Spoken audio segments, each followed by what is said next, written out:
So మీరు ఇప్పుడు దాకా బిగ్ బాస్ అన్ని సీజన్స్ చూసారా మీరు? కొన్ని చూసాను. సో అంటే బిగ్ బాస్లో ఒకవేళ మీరు వెళ్తున్నారు, బిగ్ బాస్లోకి వెళ్ళటానికి అంటే కొంతమంది ఆఫర్ చేసినా కూడా వెళ్ళరు, ఏవో కొన్ని పెట్టుకుంటారు వాళ్ళు, కొన్ని రూల్స్ లాగా పెట్టుకుంటారు. సో మనకు అది వర్కౌట్ కాదనుకుంటారు. కానీ మీరు ఒకవేళ బిగ్ బాస్లోకి వెళితే అక్కడికి అందులో ఉండే గేమ్స్ ఆడటం కానివ్వండి, మిగతా కంటెస్టెంట్లు ఎవరైతే ఉంటారో సో వాళ్ళతోటి ఢీకొనాల్సి రావటం, కొన్ని విషయాల్లో వాళ్ళతో మింగిల్ అవ్వటం, సో ఇదంతా మీరు చేయగలరా అంటారా? చేయగలరు, దాంట్లో డౌట్ లేదు. ఎందుకంటే యాంకర్గా మీరు చేసినటువంటి ఏదైతే ఉందో మనుషులతో ఒక సోషల్గా మూవ్ అవటం అవన్నీ. కానీ అక్కడ ఎత్తులు పై ఎత్తులు ఇవన్నీ చాలా ఉంటాయి కదా, ఇవి ఆ గేమ్స్ అన్నీ కూడా. I think I can handle. మీకు ఇప్పుడు సీజన్ 8లో ఎవరైనా కంటెస్టెంట్లు ఎవరన్నా వెళ్ళే వాళ్ళ గురించి ఏమైనా తెలుసా మీకు? తెలుసు కానీ నాట్ షూర్, చెప్పకూడదు అనేది అగ్రిమెంట్ ఏదో ఉంది. ఓకే, సరే. నాకు తెలిసి ఒకవేళ బిగ్ బాస్లోకి వెళ్ళాలంటే ముందుగా సో మీ బజ్ క్రియేట్ చేసుకోమని చెప్తూ ఉంటారా అని చెప్పేసి వినిపిస్తూ ఉంటుంది. ఓకే, సో అట్లా శేఖర్ భాష కూడా అలా బజ్ క్రియేట్ చేసుకున్నాడా బిగ్ బాస్ 8లోకి వెళ్ళడం కోసం? అస్సలు కాదు, ఇట్ హ్యాపెండ్. దానివల్ల ఇది జరిగింది కానీ దీనికోసం అది చేయలేదు. ఓకే, అంటే అక్కడ ప్రధానంగా ఒకవేళ వెళ్తే కనుక రెమ్యూనరేషన్ కోసం వెళ్తారా, లేకపోతే అక్కడ గేమింగ్ కోసం వెళ్తారా, లేదా కొంత అసలు ఆ ఎక్స్పీరియన్స్ చూడడం కోసం? చూడడం కోసం కాదు, చూడడం కోసం, చూపించడం కోసం కూడా. ఓకే, అంటే మీకు ఇప్పుడు దాకా మీరు చేసిన దాంట్లో ఒక పాజిటివ్ ఆస్పెక్ట్ ఏముంటుంది బిగ్ బాస్ హౌస్కి సంబంధించి? ఇంకా స్టార్ట్ మీరు అబ్జర్వ్ చేసినంత వరకు ఒక స్పెక్టేటర్గా పాజిటివ్ గానే will become a better person.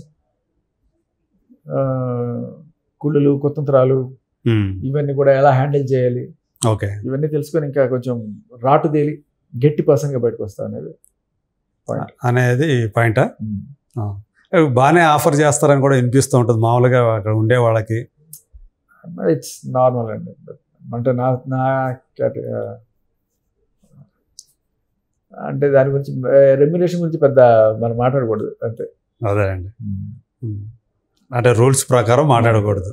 Okay, కాకపోతే ఆ ఎక్స్పీరియన్స్ ఏదైతే ఉందో ఒకవేళ మీరు హౌస్లోకి వెళ్ళి ఒక ఫుల్ టైం అక్కడ ఉంటాననే ఒక కాన్ఫిడెన్స్ అయితే ఉందా? ఎందుకంటే హాస్టల్లో ఉండేవాళ్ళం, ఉంటాయి బెంగళూరు అవన్నీ ఉంటాయి కానీ వీకెండ్స్ హోమ్స్ ఎక్కువ ఉంటుంది, ఉంటాయి కానీ మనం పర్లేదు. ఇంత పెద్ద అయిన తర్వాత కూడా ఇంకా అమ్మీ నాన్ని అంటే బాగుండదు. అంటే మనం చిన్నప్పుడు ఏంటంటే అమ్మా నాన్న దూరంగా ఉండాలంటే కష్టం. అదే మనం ఇప్పుడు మనమే ఒక ఫాదర్ అయినప్పుడు మన పిల్లలకి దూరంగా ఉండాలంటే కొంచెం ఆ బెంగ అనేది ఉంటుంది కదా, దాన్ని హ్యాండిల్ చేయటం, దాన్ని కాకపోతే ఎంత చేసినా కానీ ఒక 100 రోజులు అంతే కదా అనేది ఒకటి ఉంటుంది కదా. సో నాగార్జున గారి గురించి చెప్పాలంటే ఏం చెప్తారు మీరు? వెరీ హోస్ట్గా వెరీ పాజిటివ్ ఎనర్జీ ఉంటుంది ఆయన దగ్గర, ఒక మంచి ఆరా, స్టైల్, థాట్లో క్లారిటీ, ఓకే, ఇవన్నీ కూడా చాలా వెరీ ఇంప్రెసివ్ మ్యాన్. ఎటువంటి వాళ్ళైనా ఆయనతో కాసేపు కూర్చుంటే అలా పాజిటివ్ ఎనర్జీ వచ్చేస్తుంది. ఓకే, ఎప్పుడన్నా మీరు ఆయన మీట్ అయ్యారు గతంలో? ఓకే, ఎప్పుడు చేశాను? ఇంటర్వ్యూ చేశారా? ఓకే, ఇంటర్వ్యూ చేశాను. ఓకే, ఆర్జేగా చేశారు. Okay, so wonderful experience. మంచి మంచి మనిషి, చాలా మంచి మనిషి. ఓకే, ఆ నవ్వు ఎంత కల్మషం లేకుండా ఉంటుంది. అంటే ఇంటర్వ్యూ చేసినప్పుడు ఆయన పర్సనల్ ఇది కూడా, ఆయన వ్యక్తిత్వం గురించి కూడా? ఒకసారి మా స్టూడియోలో ఇంటర్వ్యూ చేశాను, నాగార్జున అమల గారు ఇద్దరు వచ్చినప్పుడు. ఒకసారి నేను డైరెక్ట్గా వాళ్ళ ఇంటికి వెళ్ళి అక్కడ ఇంటర్వ్యూ చేశాను. ఓకే, సో 2 సార్లు రెండు జరిగింది. అలా కాకుండా ఒకసారి మళ్ళీ ఒక స్టేజ్ మీద కలవడం కూడా జరిగింది, ఒక ఈవెంట్ చేస్తున్నప్పుడు. ఓకే, సో అలా 3 రకాలుగా కలిసి. సో సెప్టెంబర్ 1 నుంచి బిగ్ బాస్ సీజన్ ప్రారంభమవుతుందని చెప్తున్నారు. కానీ దానికంటే ముందు ఆయనకి జరిగినటువంటి ఏదైతే కన్వెన్షన్ ఇష్యూ ఏదైతే ఉందో ఆ ఎఫెక్ట్ ఆయన మీద పడి ఉంటుందని చెప్పేసి అనుకుంటున్నారా? I don't think so. అంటే మీరేమనుకుంటున్నారు అది జరగటం? అంటే ఆయన చేసిన ట్వీట్స్ అవన్నీ చూశారు కదా, నేను 1 ఇంచు కూడా, ఒకసారి 1 ఇంచు అన్నారు, ఇంకొకసారి 1 సెంటు కూడా అన్నారు. అందులో నేను ట్యాంక్ లెవెల్లోకి అసలు ఎంటర్ కాలేదు. సో పట్టా ల్యాండ్లోనే నేను కట్టుకున్నాను అని చెప్పేసి ఆయన ఏదైతే ఎక్స్లో చేసిన పోస్టులు ఏవైతే ఉన్నాయో అవి గమనించే ఉంటారు కదా. చూస్తా. కానీ ఐ డోంట్ థింక్ ఆయన స్టేచర్కి వాటి గురించి అంటే అంత కుమిలిపోయే టైప్ అయితే కాదు ఖచ్చితంగా. అదే అస్సలు కాదు. అంటే మీరు ఒక హానెస్ట్ పర్సన్గా చూసినప్పుడు దీన్ని ఎలా చూడాలంటారు ఈ ఇన్సిడెంట్ని? అంటే ప్రభుత్వం ఏదైతే హైడ్రా ఏదైతే వెళ్ళి చాలామంది ఉంటారు, ఇలా ఆక్యుపైలు చేసిన వాళ్ళు, చెరువులను ఆక్యుపై చేసిన వాళ్ళు చాలామంది ఉంటారు. బట్ నాగార్జున గారిని టార్గెట్ చేసినట్లుగా నేను అనుకుంటున్నారా? కొన్నిసార్లు ఎలా జరుగుతుందంటే ఈ దళారులు వాళ్ళు వీళ్ళు వస్తారు స్థలాలు అమ్మడానికి. సార్ అది బాగుంటుంది సార్, ఇక్కడ బాగుంటుంది సార్. అది బేసికలీ ఆయన ఉన్న స్టేచర్కి ఆయన ఇలా చిన్న చిన్న మోసాలు చేసుకోవాల్సిన అవసరం లేదు. What ever is clear title he wants to. But maybe ఈ ఎవరైతే ఉంటారో అమ్మడానికి వచ్చిన వాళ్ళు, లేకపోతే మధ్యవర్తులు ఎవరైతే ఉంటారో వాళ్ళు ఏదన్నా అనేది నా అనుమానం. ఓకే, అంటే తప్పుదారి పట్టించవచ్చు ఉండొచ్చు అని చెప్పేసి. ఓకే, ఒకవేళ అలాంటిది ఏదైనా ఉండుంటే. అదే యాక్చువల్గా 10 acres ఆఫ్ ల్యాండ్ అన్నారు. అందులో మోర్ దాన్ 3 acres ఈ బఫర్ జోను, FTL అని చెప్పేసి అంటున్నారు తుమ్మిడికుంట లేక్లో. సో ఆయనకి తెలియకుండా, ఎందుకంటే ఆయన ఎప్పుడైతే ఎన్ కన్వెన్షన్ సెంటర్ కట్టారో అప్పటి నుంచే విమర్శలు ఉన్నాయి, ఆరోపణలు ఉన్నాయి, ఆయన చెరువుని ఆక్రమించుకొని కట్టారు అని చెప్పేసి. మరి ఆయనకు తెలియకుండా ఉంటుందా మరి ఇంత? ఎందుకంటే అదే అంటున్నా, నాకు అంత సంపాదించుకున్న అంత పేరు కానీ డబ్బులు కానీ ఐ థింక్ సౌత్ ఇండియాలోనే is one of the top most tax payer. అంటే రిచెస్ట్ ఆర్టిస్ట్ అని చెప్పుకోవచ్చు. సో అంత తీసుకున్న ఆయనకి ఇలా చిల్లరగా తీసుకోవాల్సిన అవసరం ఏముంటుంది? ఖచ్చితంగా కాదు. That's not the case. ఎవరో ఒకవేళ కనుక అలాంటిది ఏదైనా జరుగుంటే maybe some confusion might have been there. అదే అది ఏమో మరి మనకు క్లియర్ కట్గా తెలుసుకోకుండా ఇదేంట. ఇప్పుడు ఏంటంటే సార్, వేరే ఇష్యూలు ఏమైనా పట్టించుకోవట్లే. ఆయన పేరేంటి, వేణుస్వామి కావచ్చు, లేకపోతే దువ్వాడ కావచ్చు, ఆర్ఎల్స్ కలకత్తా కూడా వినడం అంతే. దాని డెప్త్లోకి వెళ్ళేంత టైం కూడా లేదు నాకు. అంతా దీనికోసమే సరిపోతుంది టైం అంతా. సో ఇది కూడా విన్నాను, న్యూస్ మెయిన్ స్ట్రీమ్లో వచ్చిన న్యూస్ విన్నాను. బట్ నాకు వాటి గురించి ఎంక్వైరీ చేసేంత టైం కూడా ఇంకా ఉండట్లేదు. వస్తూనే ఉన్నాయి. వీటి పని చూడడానికి అయిపోతుంది నాకు. ఇంకేం చూసారు అంటే మీరు చెప్పేదాని ప్రకారం ఇంకా ఏముంది లేటెస్ట్? ఇంకేమైనా డెవలప్మెంట్స్ ఉన్నాయా? 2 ధమాకాలు ఇస్తాను వెళ్ళేటప్పుడు, ఫైనల్గా ఇచ్చేసి వెళ్తాను. వెళ్ళేటప్పుడు ఇచ్చేసి వెళ్తారా? ఏంటది షేర్ చేసుకోవచ్చా? తిరిగి వస్తున్నాయి. అంటే మనది కూడా 2-3 రోజుల తర్వాతే కదా, అందు గురించి. ఒకవేళ సపోజ్ మీరు బిగ్ బాస్ హౌస్లోకి వెళ్ళి అక్కడ ఒకవేళ మీకు ఊహించని విధంగా లావణ్య గారు ఎదురైతే ఏం చేస్తారు? వచ్చేస్తా సార్. నాకు బేసికలీ మాట మనిషి చూడడం కూడా ఇష్టం లేదు నాకు. అంతేనా? అంటే నా పాయింట్ అసలు ఒక పెడ్లర్ కావచ్చు, లేకపోతే ఇన్ని అక్రమ సంబంధాలు ఇన్ని పెట్టుకొని అవతల వాళ్ళ మీద బ్లాక్మెయిల్ చేయడం, ఇట్లాంటి వాళ్ళని కూర్చోబెడుతున్నారు సరే, వాళ్ళ మీద కూడా కోపం వచ్చేస్తుంది నాకు. ఎలా అని.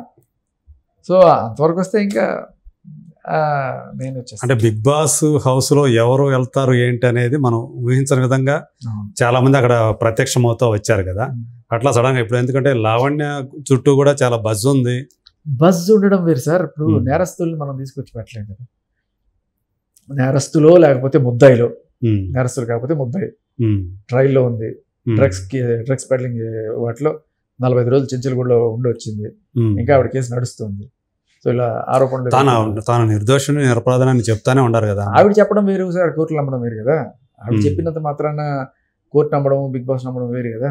ఓకే, మరి ఇప్పుడు ఒకసారి జనాలు ఏం నమ్ముతున్నారో కూడా మనం చూస్తున్నాం చాలా క్లియర్గా. ఓకే, సో ఆమె ఎదురు పడితే ఒకవేళ బిగ్ బాస్ వచ్చేస్తారంటారు. ఏమో సార్, అంటే ఇప్పుడు దాకా 4 అడిగారు ఈ క్వశ్చన్, విని నాకే. అవునా? ఓకే, సో మీకు ఎదురైన ప్రశ్న అనమాట ఇది. నాకు అంటే ఆవిడ మీద కూడా, ఆవిడ మీద ఉన్న ఇంప్రెషన్ కన్నా ఏదో ఒక రకంగా రేటింగ్ల కోసమో లేకపోతే ఇంకో దానికోసమో ఇంకా కళ్ళ ముందు కనబడుతున్న నిజాన్ని కూడా చూడలేకుండా కూర్చోబెట్టి చేస్తున్నారని ఆ మీడియా మీదే కోపం వస్తుంటుంది. దానివల్ల ఆవిడ మీద కాదు, వీళ్ళ మీద ఎథిక్స్ లేకుండా చేస్తున్నారు అనే కోపంతో ఖచ్చితంగా వచ్చేస్తాం. ఓకే. అంటే ఇక్కడ కూడా మీడియా కూడా రెండు రకాలుగా, రెండు వర్గాలుగాను అట్లా ఒకళ్ళు ఒక సైడ్ తీసుకొని ఇంకొక సైడ్ తీసుకొని అట్లా అనిపిస్తుందా మీకు? సైడ్ అనేది ఇంతకుముందు కొంతమంది ఏదో ఎంతో న్యాయం ఉంది అని ఏదన్నా అనుకున్న వాళ్ళు కూడా ఇప్పుడు కంప్లీట్ గా లేదు అని నమ్మేసిన పరిస్థితి.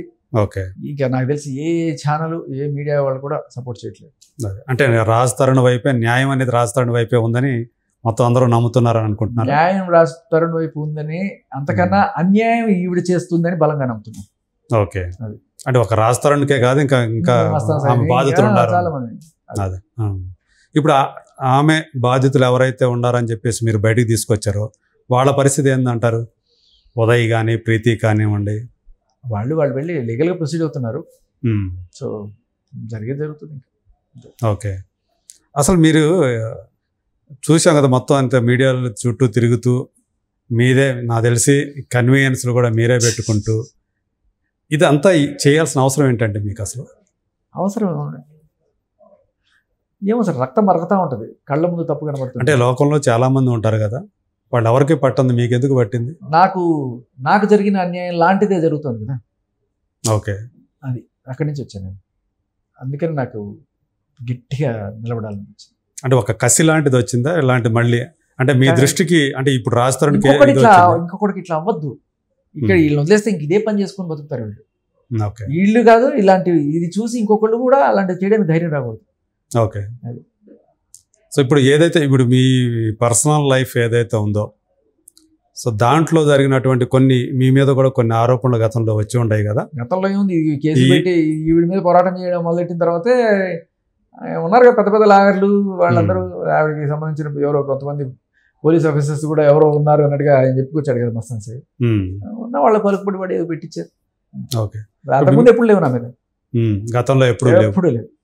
సో మీరు పర్సనల్గా కొన్ని ఎదుర్కొన్నారు, మీరు ఎఫెక్ట్ అయ్యారు. సో అది అలాంటిది ఏ పురుషుడికి ఏ మగవాడికి రాకూడదు అనే ఉద్దేశంతో సో ఈ పోరాటం చేస్తున్నారని చెప్పేసి అంటారు మీరు. ఓకే. సో దీంట్లో విజయం సాధిస్తానని అంటే ఇప్పుడు సాధించాలని అనుకుంటున్నాను. కాకపోతే ఇది ఇక్కడితో ఆగద్దు, ఇంకొకటి జరగకుండా ఉండాలి అంటే ఢిల్లీలో మారాలి. ఇది ఒక కేసు మాత్రమే, ఇది ఒక ఎగ్జాంపుల్ మాత్రమే. మీరు రేపొద్దున ఇంకొకరు వస్తారు, వాళ్ళ తరపు కూడా ఇలా ఫైట్ చేయాలంటే చేస్తారా? మరి చేస్తాను, కానీ అంతకన్నా ముందే ఎక్కడ దాకా తీసుకెళ్ళాలని కోరిక బలంగా. ఎలా అంటే మీరు తీసుకెళ్ళాలని ఉందా రేపు? ఖచ్చితంగా అదే చేస్తాను. ఓకే. అంటే ఎక్కడ దాకా తీసుకెళ్తారు? ఢిల్లీ దాకా తీసుకెళ్తారా? ఢిల్లీ దాకా. పార్లమెంట్ లేకపోతే ఎక్కడైతే అక్కడ మనం ఎన్నుకున్న మన నాయకులకి మన బాధ వినిపించే ఎక్కడైతే ఉంటుందో ఖచ్చితంగా. అంటే చట్ట సవరణలో ఉండాలి అంటారు. చట్ట సవరణ, అంతేకాదు పోలీసులు మగాళ్ళ పట్ల వ్యవహరించే తీరు, ఇవన్నీ కూడా మనం అమెండ్మెంట్ చేసుకోవాలి. ఎందుకంటే మనం ఎన్నుకున్న గవర్నమెంటే కదా సార్. అవును, మనం ఎన్నుకున్న గవర్నమెంట్, మనం ట్యాక్సులు కడుతున్న గవర్నమెంట్, మనం ఓట్లు వేస్తున్న గవర్నమెంట్, మనం చెప్పిన మాట వినకపోతే ఎట్లా? అదే బిగ్ బాస్ హౌస్కు సంబంధించి సో మీరు లోపలికి అక్కడ వెళ్ళారనుకుందాము. సో అక్కడికి వెళ్ళిన తర్వాత మీరు ఏదైతే ఉందో జనంతో ఎక్కువ మిమ్మల్ని జనం ప్రేమిస్తే మీరు ఎక్కువ కాలం ఉంటారు అని చెప్పేసి అంటారు. ఒక్కొక్క వారం సాధారణంగా ఎలిమినేషన్ అనేది వీక్లీ ఒకరు అవుతారు కాబట్టి సో మీరు పూర్తి స్థాయిలో ఉండే అవకాశాలు ఉన్నాయి అంటారా? అంటే మీకు సంబంధించి మీ పాపులారిటీ ఏదైతే ఉందో ట్రై చేస్తాను మ్యాక్సిమం ఉండడానికి. ఇంకా ఏం జరుగుతుందో చూడాలి, నేనైతే ట్రై చేస్తాను. అదే మీరు ఇప్పుడు ఏదైతే మీరు ఈ గత 40-45 రోజులుగా ఏదైతే కొంచెం పాపులర్ అయ్యారు కదా, సో అది మీకు ఉపయోగపడుతుంది అనుకుంటున్నారా? ప్రజల అంటే బిగ్ బాస్ ఫ్యాన్స్ ఎవరైతే ఉంటారో, అంటే ఫ్యాన్స్ నాకు ఓట్లు వేస్తారు అనేది కన్నా నేను బాగా ఆడుతున్నానా లేదా, బాగా ఎంటర్టైన్ చేయగలుగుతున్నానా లేదా అనేది నేను ఎక్కువ ఆలోచించుకుంటాను. ఓకే. అది సో ఒకవేళ నేను బాగా ఎంటర్టైన్ చేసినా కూడా ఓట్లు లేవని వెనకాల వచ్చేస్తే అది I don't mind that to. Okay. అది ఇప్పుడు మాకు ఏదైతే కనిపిస్తున్నారో శేఖర్ భాష అలాగే ఉంటాడా? మామూలుగా అలాగే ఉంటాడు. ఇంకొక వేరే కోణాలు కూడా ఏమైనా ఉంటాయి? కాస్త నాటిగా సరదాగా ఉంటాను. సో అందరితోటి సరదాగానే ఉంటాను. సో ఫిజికల్గా కూడా అంటే ఫిజికల్ ఫిట్నెస్ కూడా ముఖ్యంగా దాని రోజులు ఉండాలి అంటే అక్కడ మీరే వంటలు చేసుకోవడం అంతా కూడా మీదే ఉంటాయి కాబట్టి స్వయం పాకాలే ఉంటాయి కాబట్టి బేసికలీ మరి అక్కడ మరి మీరు మేల్ యాక్టివిస్ట్ని ఫిమేల్ కంటెస్టెంట్ ఎలా భరిస్తారు? ఏమో సార్, అంటే నాకు ఏదో కొద్ది గొప్ప 2-3 వంటలు వచ్చు. అన్నం పెట్టడం వచ్చు. మిగతా నేర్చుకుందా ఏముంది దాంట్లో, పెద్ద బ్రహ్మ విద్య ఏముంది దాంట్లో, కొంచెం ఎవరన్నా చెప్తే నేర్చేసుకుంటాం. ఇదే నేను అనేది, ఈ మేల్ యాక్టివిస్టు అక్కడ కూడా అలాగే ఉంటాడా అని. మగవాళ్ళ తరపునే అక్కడ ఏదైనా అలాంటిది ఎదురైతే మహిళా కార్డు వాడి పాలిటిక్స్ చేయడానికి ట్రై చేస్తే ఖచ్చితంగా ప్రశ్నిస్తాను. అక్కడ అమ్మాయిని కాబట్టి నేను ప్రివిలేజ్ తీసుకుంటాను అంటే ఓకే, ఒక కుస్తీ పట్టు ఉందనుకోండి, దాంట్లో ఒప్పుకున్నాం, ఈ అబ్బాయి స్ట్రాంగ్ గా ఉంటాడు కాబట్టి దాంట్లో ఫెయిర్ గా, దిస్ ఇస్ నాట్ ఫెయిర్. అప్పుడు నువ్వు ఒక చెస్ గేమ్ పెట్టినప్పుడు నేను అమ్మాయిలు ఆడుకోవాలి, అబ్బాయిలు ఆడుకోవాలి, అట్లా కుదరదు కదా. Chess game is equally valid. So simple example చెప్తున్నా మీకు. కుస్తీ పట్టమంటే ఖచ్చితంగా అది తప్పు, అమ్మాయి అబ్బాయి, బట్ చెస్లో తప్పులేదు. ఓకే. సో మొత్తానికి ఇది ఏదైతే మీ భావజాలం ఏదైతే ఉందో ఇది అక్కడ కూడా అలాగే ఉంటారు. సో ఇప్పుడు అంటే మీరు, నాకు తెలియదు మీ ఫ్యామిలీ బ్యాక్గ్రౌండ్ ఏంటనేది నాకు తెలియదు. సో మీరు ఎక్కడి నుంచి వచ్చి ఎక్కడ దాకా ఇప్పుడు బిగ్ బాస్ దాకా వెళ్తున్నారు కదా, సో ఎక్కడి నుంచి మొదలైంది మీ ప్రయాణం అంటే ఏం చెప్తారు? పుట్టింది కాకినాడ, కానీ ఎప్పుడు సమ్మర్ హాలిడేస్కి వెళ్ళడం తప్ప అక్కడ పెరిగింది ఏం లేదు. ఓకే. నాన్నకి ట్రాన్స్ఫర్స్ అవుతూ ఉండేది, ఇంజనీర్ నాన్న. సో అలా హైదరాబాద్. ఏ ఇంజనీర్ అండి ఆయన? Irrigation department. ఓకే. దాంట్లో ఆయన సివిల్ ఇంజనీరా లేకపోతే సివిల్ ఇంజనీరా? ఓకే. సో అలా ట్రాన్స్ఫర్స్ అవుతుండేవి, ఇలా రకరకాల చోట్లకి వెళ్ళి ఆల్మోస్ట్ సౌత్ ఇండియా మొత్తం కవర్ చేసాం. సౌత్ ఇండియా, అప్పుడప్పుడు మధ్యప్రదేశ్ కూడా కవర్ చేసాం. అంటే మీరు అన్ని చోట్ల పెరిగారు. ఒక చిన్నతనం అంతా కూడా ఒక చోట లేదు కాబట్టి ఎక్కువ హైదరాబాద్. ఓకే. చదువుకున్నంత ఎక్కువ హైదరాబాదేనా? చదువుకోవడం కాదు, బట్ తర్వాత పార్ట్ హైదరాబాద్ ఎక్కువ. ఓకే. అంటే నా కెరీర్ అంతా ఇక్కడే. చదువు అబ్బో సంవత్సరానికి ఒక ఊరు ఉండేది. అదే నెల్లూరు, కాళహస్తి, చిత్తూరు, ఇంకా వెలుగోడు, నంద్యాల, ఇలా మొత్తం తిరిగారు. లిస్ట్. సో కాబట్టి చాలా కల్చర్స్ అది ఉంది, రకరకాల యాక్సెంట్స్, యాసలు, భాషలు, తమిళ్, కన్నడ, అలా అన్ని. ఓకే. అంటే మీ చైల్డ్హుడ్ ఫ్రెండ్స్ అనేవాళ్ళు ఉండారా అసలు? మరి అక్కడ ఇన్ని చోట్ల తిరిగారు కదా. లేరు. ఇక్కడికి వచ్చిన తర్వాతనేనా? కొంతమంది ఎక్కువ పెద్ద ఫ్రెండ్స్. ఫ్యామిలీలో వచ్చిన తర్వాత ఏముంటారు సార్, ఏదో హలో ఎప్పుడో నెలకోసారి అంతే. ఓకే. ఇంకా అందరు చిట్టుకోకులు పుట్టకోకులు అయిపోతారు, తెలిసిందే. అదే. సో హైదరాబాద్ వచ్చి ఎంతకాలం ఏంటుంది మీరు? హైదరాబాద్ అంతకు ముందే చాలాసార్లు 2-3 సార్లు హైదరాబాద్ ట్రాన్స్ఫర్స్ ఉండే, నిజామాబాద్ లో కూడా ఉండే. బట్ నేను జాబ్ పర్పస్ తో ఫైనల్ గా ఇక్కడికి వచ్చేసిన తర్వాత ఇక్కడే ఆల్మోస్ట్ 18 years, 20 years అయిపోయింది. ఓకే. సో శేఖర్ భాష అంటే భాష అనేది మీరు పెట్టుకుని యాడ్ చేసుకున్నారు కదా, అంటే ఆ స్థాయిలో ఉండాలని. అంటే ఇన్ని భాషలు వచ్చు కాబట్టి శేఖర్ భాష అని కూడా పెట్టుకోవచ్చు. అది భాష అవుతుంది, మళ్ళీ భాష స్ట్రాంగ్ గా ఉంటుంది ఇంకా. అదే. అంటే ఒక్కసారి మీరు చూసుకుంటే ఇదంతా కూడా మీ ప్రయాణం ఏదైతే ఉందో, సో మీరు అసలు ఏమనుకొని ఏమయ్యారు అసలు? ఎప్పుడు కూడా నా జీవితంలో ఏదో అవ్వాలని అనుకోలేదు సార్, ఏదో చేద్దామనే తపన మాత్రం ఉండేది. అంటే బేసిక్లీ ఏ ఇంట్రెస్ట్ మీకు అసలు? ఆర్ట్స్ అయినా తీద్దామనే కోరిక ఉండేది. ఓకే. మూవీ తీయాలి, మంచి మూవీ తీయాలి, ఒక మంచి డైరెక్టర్ గా. ఓకే. డైరెక్షన్ మీద ఇంట్రెస్ట్. ఓకే. ఒక మంచి మూవీ తీయాలి అని చెప్పి వెరీ ఇంట్రెస్టింగ్ జోనర్ అలా నాకు ఉండే.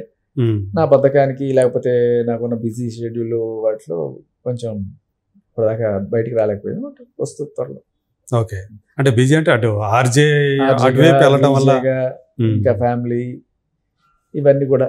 ఇప్పుడు డైరెక్టర్ అవ్వాలనుకున్నారు కదా, సో దానికోసం ప్రయత్నం చేయకుండా అటువైపు రేడియో జాకీగా అటువైపు వెళ్ళి అది కొంచెం కంఫర్టబుల్ గా సెక్యూర్ గా ఉంది కదా, నెల జీతం వస్తుంది, ఓకే, బిల్లులు కట్టుకోవడానికి అన్నిటికీ. దీంట్లో ఎప్పుడు వస్తుందో సినిమా తెలియదు, ఏమవుతుందో తెలియదు. సో కాస్త దీంట్లో మనం వల కట్టుకున్నాక తర్వాత సర్కస్ చేద్దాం. ఓకే, అంటే పెళ్లి కాకముందే రేడియో జాకీ అయ్యారా? ఓకే. మరి ఇప్పుడు ఈ డైరెక్షన్ చేయాలనే దాంట్లో ఏదైనా చేశారా, అసలు ప్రయత్నం చేశారా ఏమన్నా? ఏవో సార్ చిన్న చిన్న ప్రయత్నాలు జరిగాయి కానీ షార్ట్ ఫిల్మ్స్ చేయడం లో చేశారా? కానీ కంప్లీట్గా మనసు పెట్టి చేసేది ఇంకా టైం ఉంది. ఒకసారి బిగ్ బాస్ నుంచి బయటకు వచ్చాక మన ఉద్యమం కూడా అయిపోయాక అప్పుడు చేస్తాం. ఓకే, అంటే ఎవరి దగ్గర పని చేయటం కానీ కొంతకాలం కానీ అసలు ఫీల్డ్లో అసలు చేయలేదు మీరు? సినిమా ఫీల్డ్ తోటి సంబంధం లేదా మీకు అస్సలు? ఓకే, కాకపోతే సెలబ్రిటీలతోటి ఈ రేడియో జాకీగా చేయటం వల్ల పరిచయాలు అయితే అవి ఉన్నాయి. ఓకే, మీరు అంటే స్టోరీస్ ఏమైనా ఉండయ్యా మీ దగ్గర చేయటం కోసం? అవునా? సో రేపు వచ్చిన తర్వాత అయితే సమీప భవిష్యత్తులో అయితే ఉంది. ఓకే, ఏది కొంపదీసి ఈ మధ్య మీరే ఇది వేరే లెవెల్ అంతేనా? అసలు ఇది కాదు, ఇది కూడా తీయాలనుకుంటే తీయచ్చు కానీ ఇది నాకు తీయడం ఇంట్రెస్ట్ లేదు. ఇంకెవరన్నా తీసుకుంటే నేను కావాలంటే వాళ్ళకి ఒక మంచి కథ సప్లై చేస్తాను. అదే బట్ ఇది నాకు తీయాలని ఇంట్రెస్ట్ లేదు ఈ కథ. అదే ఈ కథ కూడా రెడీ చేసుకుంటారు. అంటే ఇలాంటి వాళ్ళంటే ఎంత అసహ్యమో ఆ కథను మళ్ళీ పట్టించుకొని తీయాలంటే కూడా అంత అసహ్యం. నేను డీటెయిల్స్ అయితే ఇస్తాను. Okay okay right, thank you so much. All the best Shekhar Basha గారు. మిమ్మల్ని అయితే బిగ్ బాస్లో చూస్తాము. సో రావడంతో, అక్కడి నుంచి బయటికి రావడంతో మళ్ళీ మనం